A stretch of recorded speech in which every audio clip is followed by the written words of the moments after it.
তাদের বর্তমান আচার আচরণ যা, তাতে করে কেউ আর নিরাপদ থাকতে পারবে না। 18 কোটি জনগণ তো আমাদের সম্পদ, বোঝা না। আমরা সেটা প্রায় বাধ্যতামূলক করার জন্য প্রতিশ্রুতি দিচ্ছি।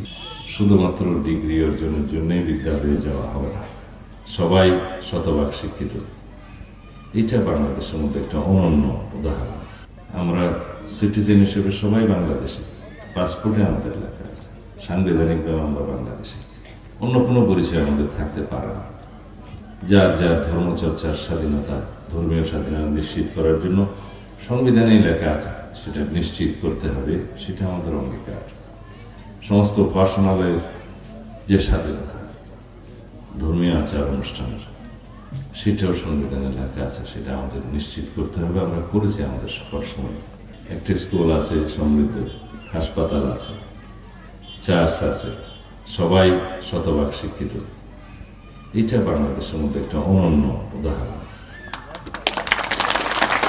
এটা আমরা যদি সর্বত্র আমাদের এলাকা এবং বাংলাদেশে সৃজন করতে পারি, তাহলেই সমৃদ্ধ বাংলাদেশ হবে, সুষম বাংলাদেশ হবে। আমরা সেই জন্য বলছি, সমস্ত শিক্ষার্থীদেরকে প্রশিক্ষিত নাগরিক হিসাবে গড়ে তুলতে হবে। শুধুমাত্র ডিগ্রি অর্জনের জন্যই বিদ্যালয়ে যাওয়া হবে না।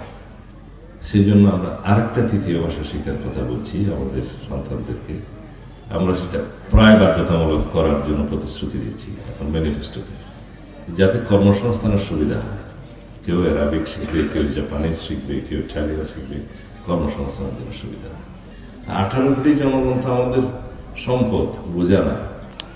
প্রতি ইন্ডিভিজুয়াল নাগরিক যদি সমৃদ্ধ হয় রাষ্ট্রীয় পলিসির কারণে, ন্যাশনাল ইকোনমি অটোমেটিক্যালি স্ট্যান্ডার্ড হয়।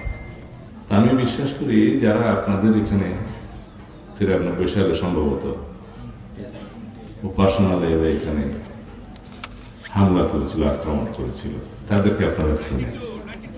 92-তে তাদেরকে আপনারা চিনেন।